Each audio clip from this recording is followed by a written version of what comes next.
Wow. Allié Merrick McGuire. You know, obviously, who I am, but let me share with your audience, the AwareNow global audience, who I have the gift and honor of interviewing today is you, Allié Merrick McGuire, co-founder of Awareness Ties and the AwareNow Magazine. I will share candidly with your audience as I confess with you, I'm a little bit nervous, but mostly I'm overcome with the gift and the honor to interview you. I don't know if you've ever been interviewed before. Have you ever been interviewed for your own magazine before? Not for AwareNow, no, for other things, but this is a first, so I'm nervous too. Okay, so, well, how about if we just have a conversation? And I'll introduce myself to your audience. I'm Laura Sharpe. I am the founder of Artists for Trauma, and we use and adapt all creative art forms to participate in collaboration with community to bring healing and empowerment to all life-altered trauma survivors. And Allie, we've been blessed to collaborate with you.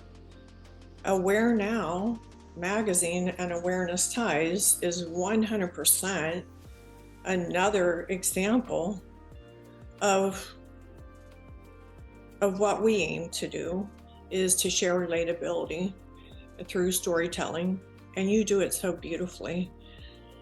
I'm just so excited about this opportunity to interview you and to bring awareness and introduction to who you are as a human being, as a fellow traveler, so that your audience and those people that love and know you and honor you could get to learn a little bit more about you and who you are, because you give so much of yourself, body, mind, and spirit, so much breath and breadth of life, air, fresh air. You exemplify the power of possibilities and opportunities. How do you do all that? When do you get a chance to take a breath? Well, that was an incredible introduction. When do I get a chance to breathe?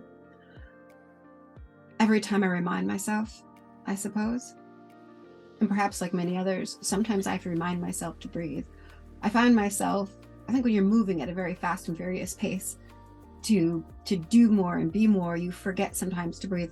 Literally, I find myself holding my breath sometimes, and certainly a shallow breather.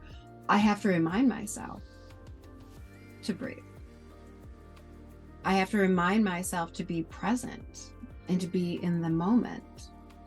I have to remind myself of what a gift that is and how breath, yes, it's the noun that it is, but in that same way, it is that verb of moving.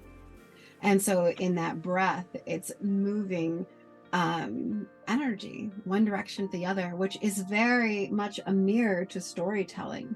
Whether you're the one sharing the story or hearing the story, it's this movement back and forth, this exchange.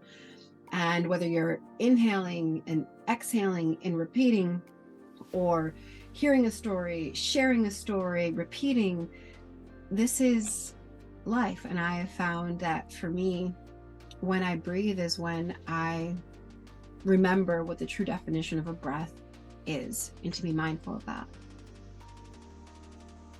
That is very well said. It encompasses so many contexts of the noun, the term, the verb breath, as you so well described. And as I was, preparing for our conversation, those different nuances and contexts came to mind. was also part of my question, to you. And one of the first things that you responded with was, I need to remember to take a breath. We get moving so fast, and this current frequency of existence with all these different platforms of communication, and that require us to move at light speeds faster than generations past, and how that stress impacts the breathing process itself, right? So when we remember to take a breath to bring in that life source, because we will stop for a minute, I'm also reminded of the intentional power of when we do pause and slow our breath down. And as you said, to bring awareness to the breath, using it as a single focused reminder to just remember to breathe. Slow down. Just breathe. And in that space between the fast, incessant pace and that screen of illusion, the speed of all those illusions speeding across the screen in our mind, that really the power of controlling our breath brings us back to center and calm. Which brings me back to you.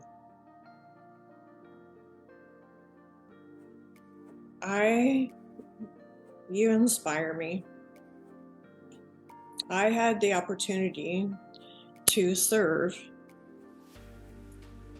alongside you in September, about 3 or 4 months ago, boots on the ground, 160,000 human beings at this music festival from our partner that we were introduced to by our friend, fellow traveler, Eddie Donaldson, with Danny Wimmer Presents, and we were in Louisville, Kentucky. And how astounding it was. Talk about breath and frequency and vibration going on at Bourbon and Beyond and Louder Than Life in Louisville, Kentucky. 160,000 people for 4 days times 2, 320,000 people in 8 days. And you and I were serving through artistic expression, human connection, and community collaboration. And just being relatable, breathing with people, listening, everything that you provide through AwareNow. And so as you had described the different definitions of breath, and in our conversation, it naturally came up, what are some of those different definitions of breath?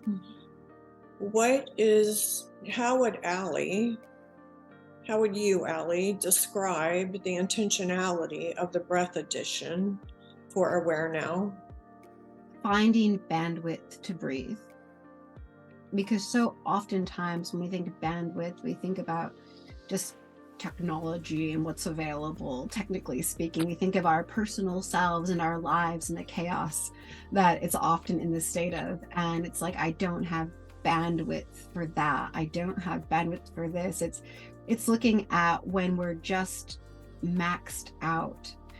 And it's that stress that comes in realizing that, you feel oftentimes, I don't have time for this, I don't have time for that.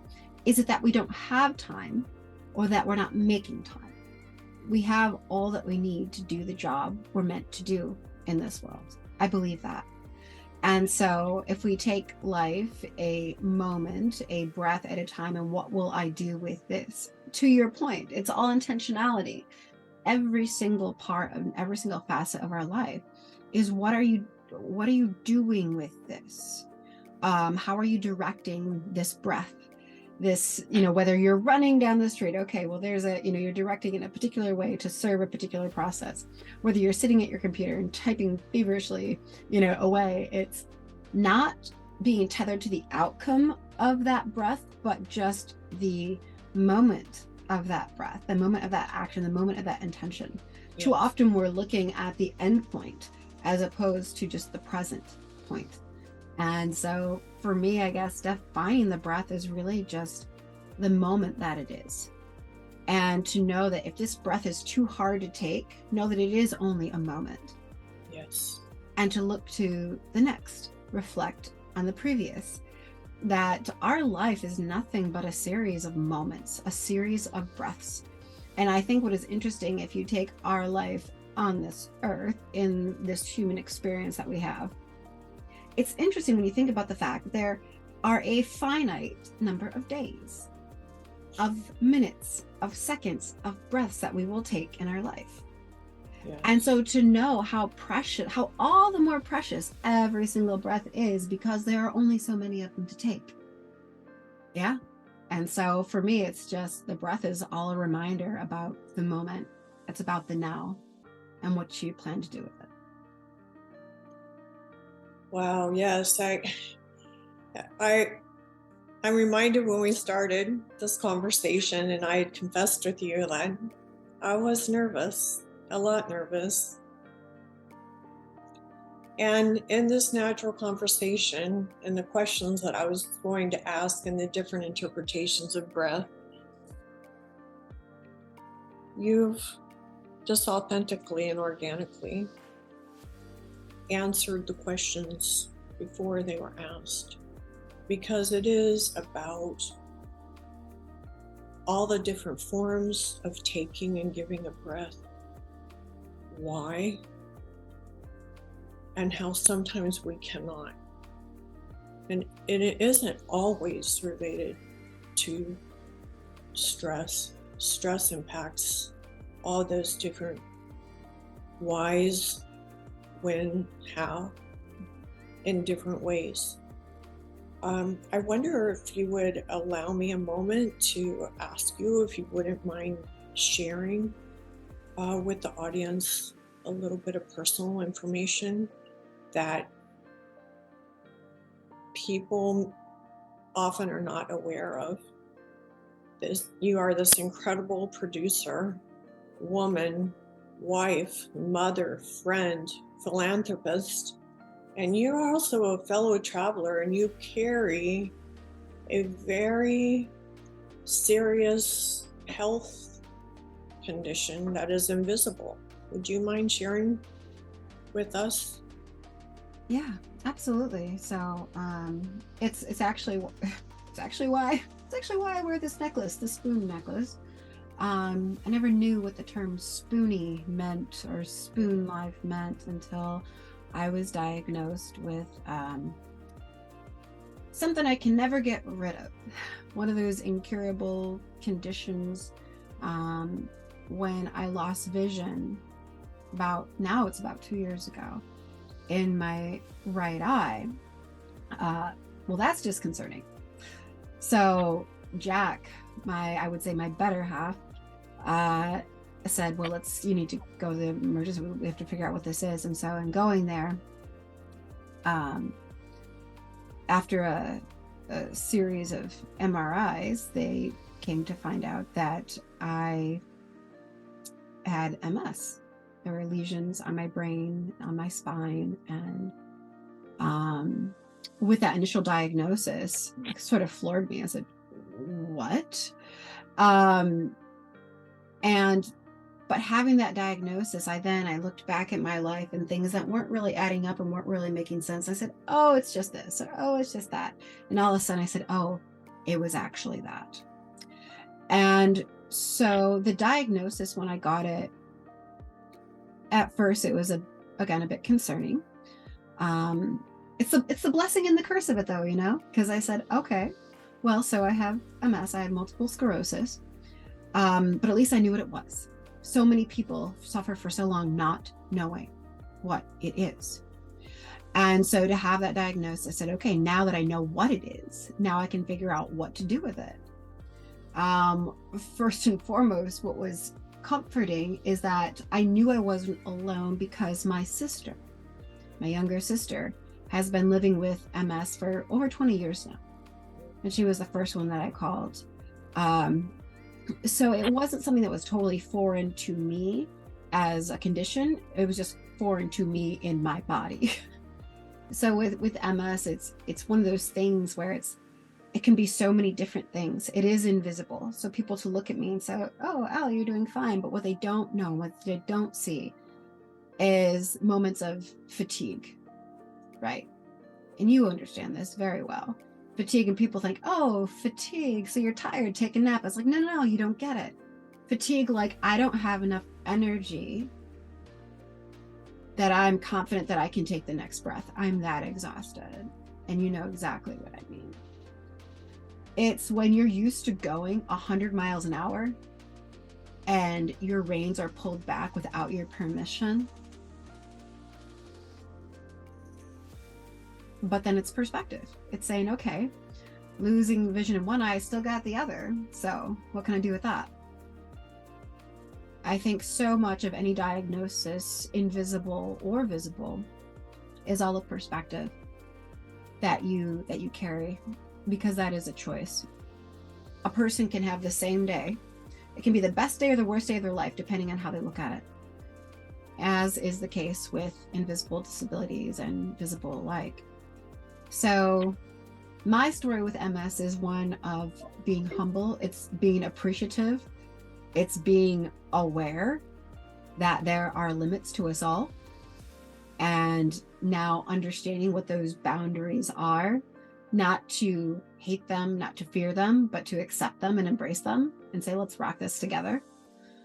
And so that's been my experience as a fellow traveler, as someone with a disability that I wasn't expecting, wouldn't wish on anyone, but yet now that I have it, trying to find the win in all things, find the win. And so finding the wins is, as I inhale, exhale, and repeat, which any of us, that's all we can do. Thank you, Allie, for sharing those personal vulnerabilities, those personal realities. I certainly honor and respect the context that you're so gracious in putting that framework in. But I was also reminded,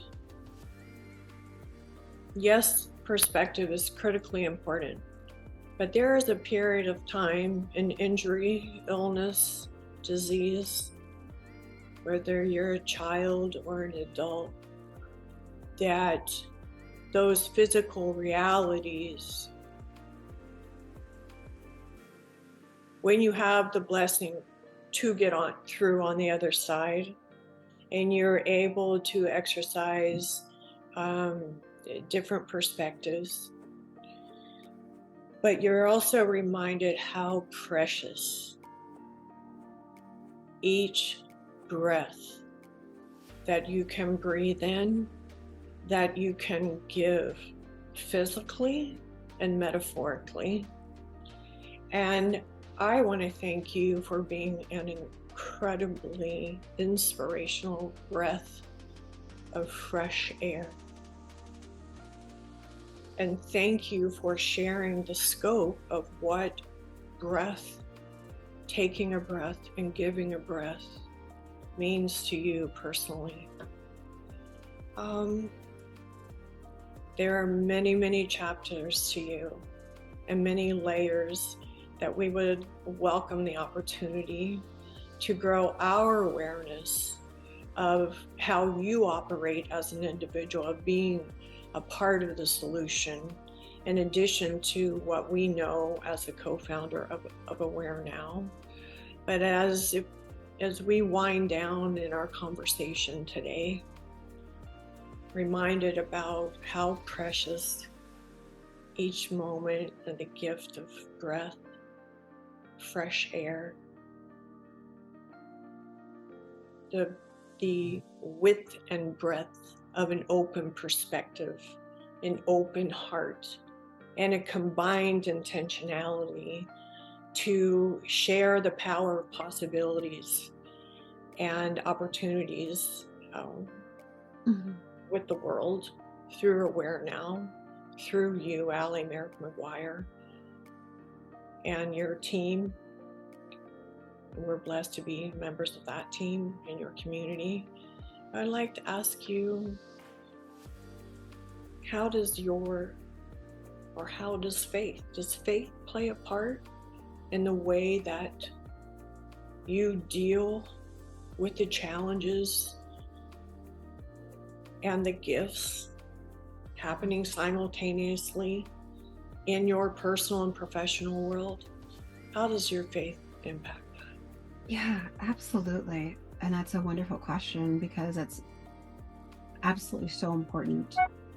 And so Jack and I, because we talk about what I've done, it's only because of what Jack has done and continues to do. We decided when Jack and I started Awareness Ties, when we founded this, it was an interesting situation where we both were on different paths in this world and both had different directions. Our paths crossed, we connected and met for the first time online. And then 4 weeks later, we're married and have this beautiful blended family of, 5 kids, now 6 with another that we had together, our forest. And, when we came together and we sort of left our old lives and we said, let's create a new life, but we didn't want it to be going these different directions that we've been going in terms of our, not only personally, but professionally. And so we said, well, what are we going to do? And that is in essence how Awareness Ties was born, was this common desire, this drive to do and be something of service. We said, well, how are we going to serve? I mean, at first we said, oh, okay, we'll put on our capes, we'll save the world with these things. And then we saw lots of other people with lots of capes on saving the world. I'm like, where do we fit in this? And we felt like perhaps it wasn't us necessarily who were going to be going and saving. Perhaps we were going to build the stage for those who are going and saving to be seen and to be heard and to support.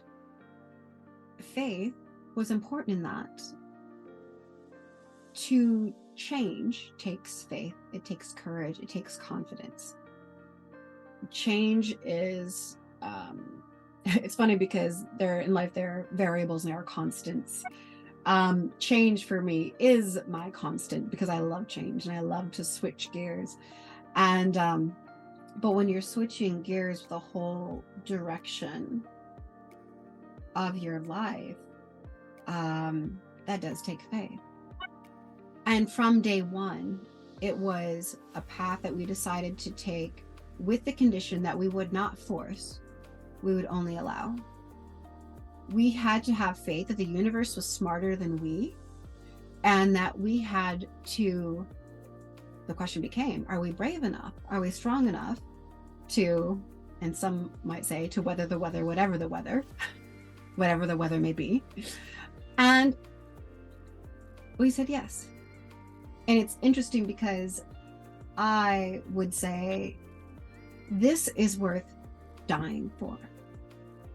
Jack would say no, this is worth living for. Sometimes it takes more strength for the latter. And so it's that faith that we've held, and had it not been for Jack, I don't know that I could have held the way that I have. Being scared, being nervous of something, of a path that I'd never taken before.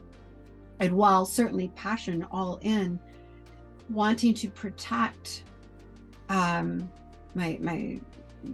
kids, our family.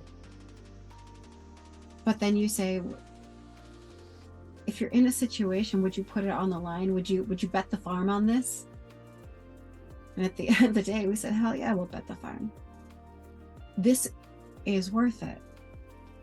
And sometimes, and we've even had good friends, good family members come to us and say, you know what, you might have to just do something different. If you can't figure out the right way forward, it's like, you know what? We don't know. Honestly, and with confidence, we have come to the point where we can say, we don't know the next steps. We do know the right direction. And so when you can inhale and exhale, headed in the right direction, trusting, having faith that the steps will present themselves, I think that's the test. It'd be very easy to say, well, oh, this isn't working out, let's do something else. It'd be very easy to go that way, but we chose to take the hard road, and the hard road is often the more satisfying route. And so despite the challenges, despite the hardships, we continue to push forward. And when it all gets to be a little bit too much, just reminding ourselves that it is only inhaling and exhaling, repeating, that we can take any day that comes our way. And so with the right intentions in place, we use that as our guide. And that is what we have faith in, that we are called to serve. And for us, storytelling is where our course of service is. So, yeah. World, we share with you, and we thank you, Allie, for sharing with us insight and into you, sharing your breath, your faith, your courage, your leadership, your inspiration, your willingness to bet the farm, to go forward in this life of challenges, honoring every precious breath that it takes to live a full life and to give to each other from our body, minds, and our spirits, and to be creative, loving, and embracing about it. You're my hero. Thank you for your leadership. Thank you for sharing with us today, Allie. Well, thank you so much. Thank you for the opportunity to share, and for being the light and the love that you are and that you give to this world. That we are all in this beautiful alignment to go and be and do, not by ourselves, but for others. And at the end of the day, I think we can all sleep well with that. Together we can, together we will, together we rise. Thank you, Allie. Thank you.